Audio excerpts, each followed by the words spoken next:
स्वादाब दोस्तों। मैं इस्तकबाल करता हूँ अनंत साहब का। शायद इनकी तारीफ में कुछ कहना अ, मेरे लिए मुमकिन नहीं होगा। वरिष्ठ पत्रकार, स्तंभकार, लेखक और नेशनल अवार्ड से सम्मानित अनंत साहब हमारे साथ हैं और हमारी बातचीत आज जिस मौजू पे है, सहाफ़त और अदब, जर्नलिज्म एंड लिटरेचर, पत्रकारिता और साहित्य, इसके ओर छोर अगर हम ढूंढने की कोशिश करें तो हम बहुत दूर दूर तक निकल जाएंगे। मैं पूरी बातचीत को 3 हिस्सों में रखने की कोशिश कर रहा हूं। पहला, आज़ादी से पहले, आज़ादी के बाद और नव उदारवादी समय के बाद। इन 3 टुकड़ों में ये मेरा पहला सवाल है आपसे कि इन 3 दौर में अगर हम पत्रकारिता और साहित्य के संबंध को समझने की कोशिश करें तो इन तीनों समयकाल में हमें क्या क्या फ़र्क नज़र आता है। जैसे इनिशियली अगर हम शुरुआत का वक्त देखें तो साहित्यकार और पत्रकार के बीच का फ़र्क जो था शायद बहुत कम था। वही लोग जो साहित्य सेवा कर रहे थे, पत्रकारिता भी कर रहे थे, लेकिन धीरे धीरे करके जब समय आगे जाता जाता है ये फ़र्क बड़ा होता जाता है। तो आप पहले हमें और हमारे श्रोताओं को ये बताएं कि आज़ादी के पहले और आज़ादी के बाद अगर हम इसे समझें तो हम किस तरह समझ सकते हैं। धन्यवाद गौरव जी। और सभागार में उपस्थित मित्रों, कोरोना काल में आप आए हैं, मैं हृदय से आप लोगों का आभार प्रकट करता हूं कि आप इस जश्न अदब को सुनने के लिए और इस यहाँ होने वाली चर्चा में भाग लेने के लिए आप उपस्थित हैं। आपका जो प्रश्न है उसमें आपने स्वतः एक बात की चर्चा की कि पहले साहित्यकार ही पत्रकार होते थे, लेकिन आज़ादी के थोड़ा और पहले अगर हम 19वीं सदी में आपको ले जाएं तो जब पंडित जुगल किशोर शुक्ल ने उद्दंड मार्तंड की स्थापना की थी तो इस बात का कोई उल्लेख नहीं मिलता कि जुगल किशोर शुक्ल साहित्यकार भी थे। तो अगर हम भारत में हिंदी पत्रकारिता, खास तौर पर अगर मैं बात करूं क्योंकि मैं हिंदी का आदमी हूं, तो मुझे लगता है कि शुरुआती तौर पर जो पत्रकार थे वो एक्टिविस्ट थे। जैसे जैसे आज़ादी की लड़ाई, स्वतंत्रता के लिए संग्राम बढ़ता चला गया, नज़दीक आते गया, तो हुआ यह कि साहित्य से जुड़े लोग भी पत्रकारिता में आते चले गए। और उस दौर में भाषाई फर्क भी बहुत कम था। जो हिंदी और उर्दू के बीच लोग मतलब दोनों भाषाएं एक साथ कंधे से कंधा मिलाकर, क्योंकि लक्ष्य एक था, स्वतंत्रता। तो उस दौर से लेके और आज़ादी मिलने के बाद से लेके सच्चिदानंद, हीरानंद वात्स्यायन अज्ञे के नवभारत टाइम्स के संपादक होने तक ये फर्क रहा। और अगर आप देखें तो रघुवीर सहाय जी दिनमान में थे। और इस तरह पहले क्या होता था, जो साहित्यकार होते थे उनको पत्रकार आज़ादी के बाद के दौर में मान लिया गया। तो आज़ादी 1920 या 25 से अगर आप देखें, उसके पहले एक्टिविस्ट होते थे सब। जैसे बाल गंगाधर तिलक भी निकालते थे केसरी, तो वो साहित्यकार हैं, इस बारे में जानकारी थोड़ी कम है मेरी। वो साहित्यकार से ज़्यादा एक एक्टिविस्ट के तौर पे जाने जाते हैं। लेकिन 1920 के बाद से सारे लोग पत्रकारिता की ओर उन्होंने ध्यान दिया, अखबार भी निकाले। यहाँ पर लखनऊ में मुंशी नवल किशोर प्रेस की स्थापना हुई, खड़ग विलास प्रेस पटना में बना। इन दोनों प्रेस की बहुत भूमिका, एक और प्रेस मुंबई का था जिसका नाम मैं स्मरण नहीं आ रहा मुझे।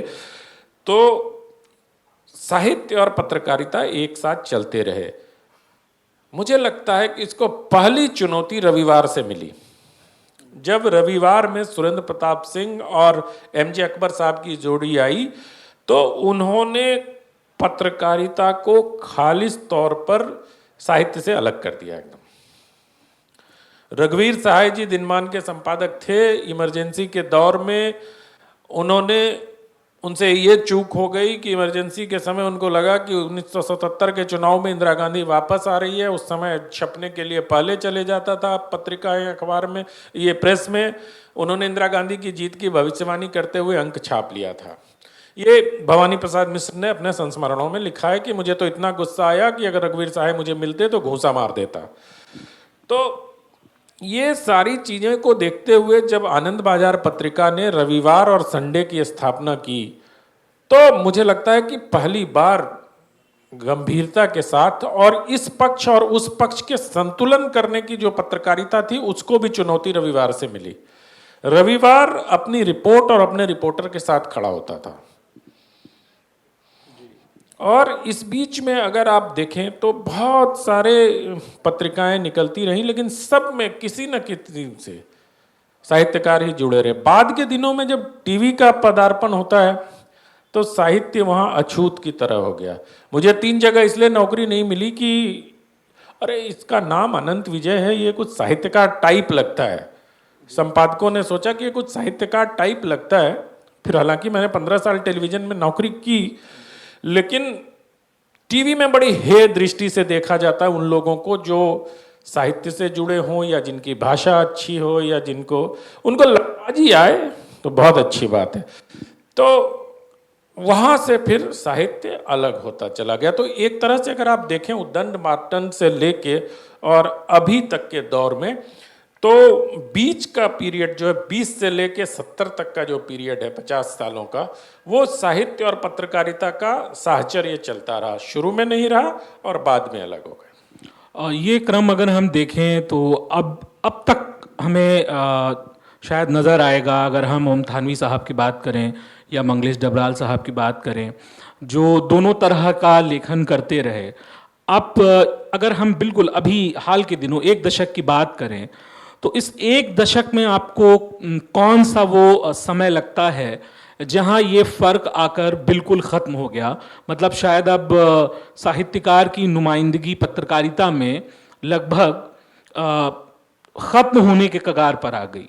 चाहे उसमें हम तकनीक का पहलू मान लें या कोई किसी और पहलू से हम देखें, तो कहाँ, जैसे आप एक शुरुआत हम बता पा रहे हैं, तो अगर हम अंत का बिंदु ढूंढें तो वो क्या हो सकता है? मैंने आपको बताया ना, आपने जिन 2 सज्जन का नाम लिया, ओम थानवी साहित्यकार हैं, ये मेरे लिए सूचना है जो आपसे मुझे प्राप्त हो रही है कि साहित्य से उनका कोई लेना देना है मुझे मालूम नहीं है। एक आध यात्रा प्रसंग वृत्तांत वगैरह लिखा होगा, साहित्यकारों के साथ फोटो फाटो डालते रहते हैं फेसबुक आदि पे, उससे अगर साहित्यकार आप मान लेते हैं तो मैं आपकी बात स्वीकार कर लेता हूँ।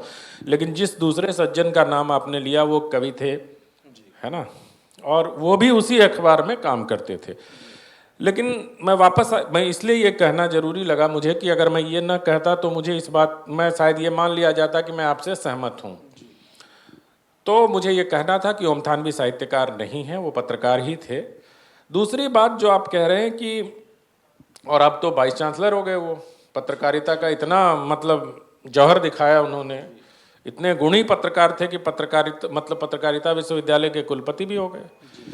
तो अगर आपके प्रश्न पे मैं वापस आऊं तो ये दौर, जैसा मैंने कहा ना, शुरुआत रविवार से हुई और टेलीविजन के उद्भव के साथ साहित्यकार, और क्यों हो आप ये बताइए, पत्रकारिता कोई ऐसा व्यवसाय नहीं है या पत्रकारिता कोई ऐसी विधा नहीं है जिसके लिए साहित्य का ज्ञान होना आपको आवश्यक है।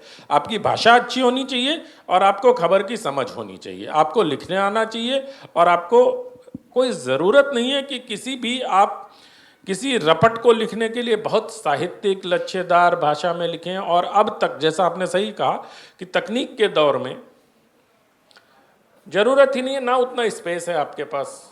अब तो पत्रकारिता 250 शब्दों में सिमटती जा रही है, जैसे जैसे .com का ये सिलसिला आगे बढ़ता जा रहा है। तो अब धीरे धीरे तो 140 शब्द तक आ जाएगी अगर आप ट्विटर के पत्रकारिता को देखें, जो इंटरनेट मीडिया जिसको मैं कहता हूँ। तो और अब तो इंटरनेट मीडिया ही तय कर रही है पत्रकारिता का एजेंडा। तो ये देखें, ये फर्क तकनीक के साथ लगभग समाप्त हो गया। सही कहा आपने। इसी प्रश्न को थोड़ा और आगे बढ़ाएं अगर, अब जो ये एक तरीके की तुरंता पत्रकारिता है, सब कुछ फेसबुक पे तुरंत आ जाना, और सारी खबरें तुरंत हमारे सामने आ जाती हैं 10 मिनट के अंदर। क्या अब ये उतना श्रम का काम नहीं रहा है पत्रकारिता में, या ज़रूरत ही नहीं है कि खबरों की भाषा पर, उनके व्याकरण पर, इन सारी चीज़ों पे काम किया जाए? आप इस चीज़ को किस तरह देखते हैं? फेसबुक पर पत्रकारिता तो नहीं होती।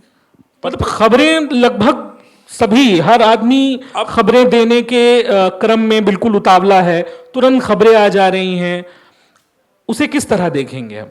वो एक अराजक मंच है जहां संपादक नहीं है, जहां किसी प्रकार का कोई चेक नहीं है। सब लोग देखिए, स्वतंत्रता और स्वच्छंदता में जो फर्क है वही मुख्य मीडिया और फेसबुक जैसे इंटरनेट मीडिया में फर्क है। फेसबुक पर आपको जो मर्जी लिख दीजिए, कोई रोक टोक नहीं है उस पर। वो भी आपके इंटरनेट कानून 66A से ही रेगुलेट होता है। आप जो लिखना चाहें, मतलब हम जैसे कुछ लिखते हैं तो हमारा पहले डेस्क पे चेक होता है, फिर एक संपादक नाम की संस्था होती है, वहाँ से चेकिंग होती है। कम से कम 2 या 3 चेक पॉइंट्स होते हैं। ये टेलीविज़न में भी होता है।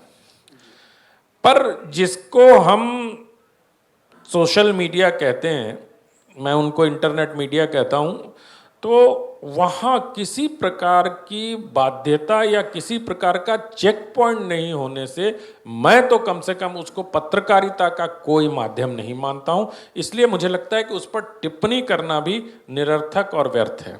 इस बात से मैं पूरी तरह सहमत हूँ कि सोशल मीडिया में कहीं कोई जांच नहीं है, कहीं कोई संपादक जैसी संस्था नहीं है। और इससे जो भाषा का नुकसान हो रहा है, मैं उस पर जानना चाह रहा था। हम मान लेते हैं थोड़ी देर के लिए कि किसी भी सोशल मीडिया पर लिखा जा रहा है किसी भी विषय पर, उसे हम पत्रकारिता का अंग ना माने, अगर हम केवल भाषा के तौर पर उसे देखें, तो भाषाई जो पतन है उसमें सोशल मीडिया की भूमिका को कैसे देखा जाए? नहीं, सोशल मीडिया पर अगर आप देखें तो फेसबुक पे अच्छे लोग भी लिख रहे हैं। दरअसल हमारे समाज में ये दिक्कत है कि जो बुरी चीज़ होती है ना, वो बहुत जल्दी लोकप्रिय होती है। और ये हमारे समाज में नहीं, ये पूरी दुनिया में है। अमेरिका की एक यूनिवर्सिटी का रिसर्च कहता है कि जो फेक न्यूज़ है, या जो गलत खबरें हैं, या जो अश्लीलता है, वो अच्छी खबरों से या अश्लील चीज़ों से 10 गुना तेज़ी से फैलती है। ये MIT Massachusetts university of America का ये रिसर्च है जो ये बताता है कि फेक न्यूज़ 10 गुना ज़्यादा स्पीड से ट्रैवल करती है। तो हम कोई राय बनाने के पहले एक बार समग्रता में देखें। फेसबुक पर अच्छे लिखने वाले लोग भी हैं, साहित्य से जुड़े लोग भी हैं, फेसबुक पे कविताएं भी लिखी जाती है। तो मेरा आग्रह यही रहता है कि आप हंस की तरह मोती चुन लें, बाकी चीज़ छोड़ दें। क्योंकि हर दौर में, हर समाज में अच्छे और बुरे चीज़ तो होते ही हैं। इसलिए किसी माध्यम को इसके लिए गलत ठहरा देना थोड़ा ज्यादती होगी उनके साथ। सहमत।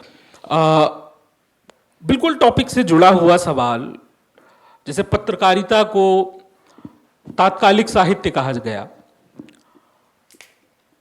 ऐसे में इस सवाल को दोनों तरह से समझने की हम कोशिश करेंगे। मैं चाहूँगा कि आप हमारे श्रोताओं को बताएं कि साहित्य के विकास में पत्रकारिता की भूमिका और पत्रकारिता के विकास में साहित्य की भूमिका, आप हमें इस बात को दोनों तरह से समझाएं।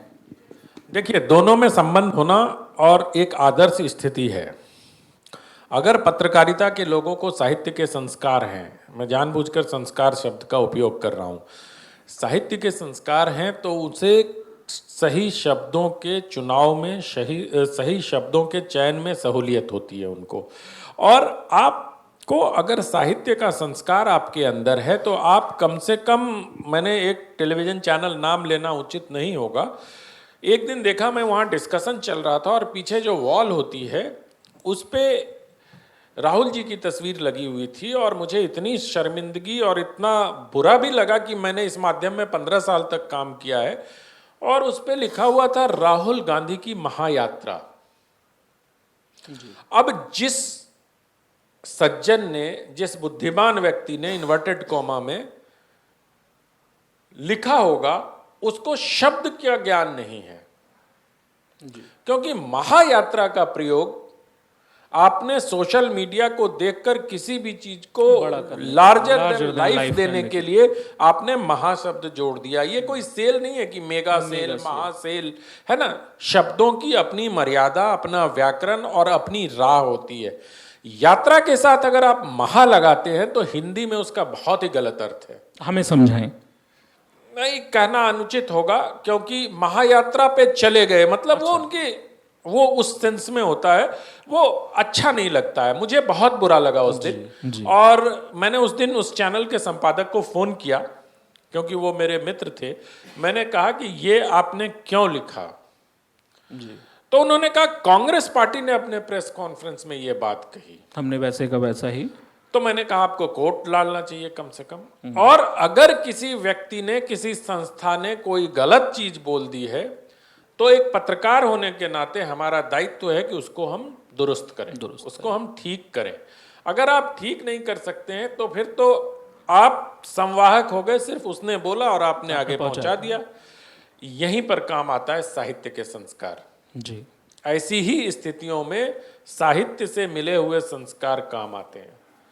दूसरा, इसके उलट जो आप पूछ रहे हैं कि पत्रकारिता किस तरह साहित्य के लिए लाभदायक है, तो पत्रकारिता यूं लाभदायक है कि अगर आप समाज में लगातार अच्छे शब्दों का प्रयोग करेंगे, अच्छी भाषा का प्रयोग करेंगे, मर्यादित ढंग से समाज को शब्दों के उपयोग में, या सबसे बड़ा काम यह है कि आप जो समाज में भाषा को लेकर वैमनस्यता या एक दुश्मनी का बोध धीरे धीरे राजनीति जो पैदा करती है, उसका निषेध भी पत्रकारिता के माध्यम से हो सकता है। अगर पत्रकारिता और साहित्य एक दूसरे से मिलकर चलेंगे तो साहित्य में सिर्फ एक भाषा के साहित्य की बात नहीं हम कर रहे हैं, हम यहाँ समग्रता में भारतीय साहित्य की बात करते हैं। क्योंकि भाषाई पत्रकारिता और साहित्य, पत्रकारिता और साहित्य, अगर आप उर्दू पत्रकारिता की बात करें और उनको अगर उर्दू की परंपरा का ज्ञान है जी, अगर हम तमिल पत्रकारिता की बात करें और उनको अगर तमिल साहित्य की गौरवशाली परंपरा का एहसास न हो तो वो कई बार चूक हो सकती है उससे। जैसे मैं आपको एक किस्सा बताऊं, हमारे साथ टेलीविजन में एक रिपोर्टर काम करता था, पुस्तक मेला में हमने उसको कहा कि गीतांजलि रिलीज हो रही है, उस पर एक स्टोरी करके चले आना। फोन पे बात हुई थी, हमारे भाई ने क्या समझा, कुछ नहीं। जब वो लौट के आ गए तो मैंने पूछा वो रिपोर्ट दे दो, आज फाइल कर दो, 7 बजे चलाना है। तो उसने कहा सर मैं गीतांजलि को बहुत देर ढूंढता रहा, वो मिली ही नहीं। जी। तो ऐसे क्या कहते हैं, गुफअप्स हो जाते हैं। अगर उसको साहित्य का थोड़ा भी ज्ञान होता जी तो वो ये नहीं कहता कि गीतांजलि को ढूंढने की कोशिश करता रहा, वो मिली नहीं जी, है ना। तो कई बार ऐसे बहुत सारे वाक्य टेलीविजन में या सब जगह होते हैं जहां पर कि आपको, अब रविन्द्रनाथ टैगोर होगा कि रविन्द्रनाथ ठाकुर होगा, सत्यजीत राय होंगे या सत्यजीत रे होंगे, इस तरह से नाम को लेकर गांधी पे चंद्रबिंदी होगी या बिंदी मतलब होगी। अब जैसे हिंदी के लोग, बड़ी मुझे बहुत आश्चर्य होता है कि चंद्रबिंदु लगाते हैं जी। अब हिंदी वर्णमाला में कोई मुझे बता दे कि क से लेके ह तक कहां चंद्रबिंदी है, चंद्रबिंदु कहां है जी, है ही नहीं। भाई आप डॉक्टर जब हिंदी में लिखते हो तो वो क्यों लगाते हो आप जी जी, आधा चंद्रबिंदु बिना बिंदी के क्यों लगाते हो? क्योंकि नहीं तो लोग कहते हैं कि नहीं तो हम डॉक्टर पढ़ेंगे। अरे उर्दू तो ब्राह्मण को ब्राह्मण ही पढ़ते हैं जी, बिल्कुल। उर्दू में दक्षिण को दक्कन ही कहा जाता है, कहते हैं जी। फिर हिंदी के साथ ये दुराग्रह क्योंकि वो अंग्रेजी के शब्दों को अंग्रेजी के उच्चारण में बोले जी। कोई भी भाषा जब दूसरी भाषा से शब्द लेती है तो अपने संस्कार, अपने व्याकरण और अपने हिसाब से काम चलना चाहिए। फिर जब हम अंग्रेजी पढ़ते हैं तो बीयूटी देख के बट कैसे बोल देते हैं और पीयूटी देख के पुट कैसे, उसमें तो कोई संकेताक्षर नहीं होता। बिल्कुल, अगर संकेतों में ही बात करनी है तो हमें फ्रेंच लैंग्वेज का ज्ञान होना चाहिए, वहां संकेत है जी। तो इस तरह की चीजों का ज्ञान हमें संस्कार साहित्य से ही मिलता है जी। शायद मेरे दूसरे प्रश्न का आखिरी हिस्सा मैं दोबारा दोहराऊंगा कि एक पत्रकार चूंकि लगातार, अब तो नहीं, ज़मीनी तौर पर रिपोर्टर खूब सारा काम करते हैं, बहुत सारी जगहों पर जाते हैं, बहुत सारे नए तरह के उन्हें अनुभव होते हैं, उनकी उनकी जो सोर्स ऑफ नॉलेज है, उनका जो ज्ञान उन्हें मिल रहा है देश या दुनिया या दूसरे ऐसे इलाकों में जहां बाकी सामान्यतः लोग नहीं पहुंचते, वहां से जो उनका ज्ञान, उनका अनुभव उन्हें मिलता है, वो साहित्य को किस तरह से इनरिच करता है। उनके अनुभव या उसका कोई उदाहरण दे के आप हमको समझा सकें कि पत्रकारिता का पूरा अनुभव, लोगों से मिलने का अनुभव, अलग अलग जगहों पर जाने का अनुभव, अलग अलग खान पान, रीति रिवाज, इन तमाम सारी चीज़ों का अनुभव साहित्य में कैसे रिफ्लेक्ट होता है, कैसे नजर आता है, कोई उदाहरण दे सकें तो बहुत बेहतर। साहित्य में मैं जितना आपके प्रश्न को समझ पाया, वो साहित्य में तो जीवनानुभव बहुत महत्वपूर्ण है। और साहित्य सृजन में अगर आपके अनुभव नहीं है, आपने जीवन देखा नहीं है, आपने समाज को परखा नहीं है, तो आप बहुत ही, मुझे लगता है कि उथला साहित्य रचेंगे। क्योंकि आपको इस बात का एहसास ही नहीं है कि उन वहाँ का रहन सहन कैसा हो। जैसे मैं हिंदी की बात आपको बताऊं, हिंदी में कई उपन्यास ऐसे हैं, मैं नाम नहीं लूंगा, सब हमारे मित्र हैं लिखने वाले, क्योंकि आजकल मैंने बिगाड़ के डर से ईमान की बात कहना बिल्कुल छोड़ दिया है। तो ऐतिहासिक उपन्यासों की अगर आप बात देखें गौरव जी, तो वहां आपको पढ़ते हुए लगेगा कि वो पूरा का पूरा समय अनुपस्थित है जी। अब आप अगर 12वीं शताब्दी की बात कर रहे हों और वहां ऐसे वस्त्र का उल्लेख कर दें जिसका उस समय आविर्भाव ही नहीं हुआ था जी। आप ऐसी भाषा, ऐसे शब्दों का उपयोग कर लें जो चंद्रगुप्त मौर्य के समय में जिसका उल्लेख ही नहीं मिलता कि वो इस तरह की शब्दावली का प्रयोग होता था जी। या अकबर के दरबार में पात्रों से आप वो भाषा बुलवा रहे हैं, वो शब्द बुलवा रहे हैं जो सोशल मीडिया की भाषा है जी। तो पाठक, जो सुधी पाठक होता है, 1 मिनट में उसको पहचान हो जाती है कि ये लफाजी कर रहा है या अनुभव के साथ कर रहा है जी। और जीवन के, जैसे एक अंग्रेजी का उदाहरण आपको देता हूं, एक उपन्यास ट्रायोलॉजी आई E.L. जेम्स की 50 शेड्स ऑफ ग्रे जी, बहुत दुनिया में मशहूर हुई। 7-8 साल पहले उसका प्रकाशन हुआ था, करोड़ों प्रतियां उसकी चली, 26-27 भाषाओं में अनुवाद हुआ, लेखिका को बहुत पैसे मिले, फिल्म बन गई, सब कुछ हो गया। उस महिला ने उस हालांकि अश्लील है उपन्यास, भारतीय संदर्भ में अगर बात करें तो, उस उपन्यास में एक एक डिटेल के लिए उस महिला ने, और उसने मुझे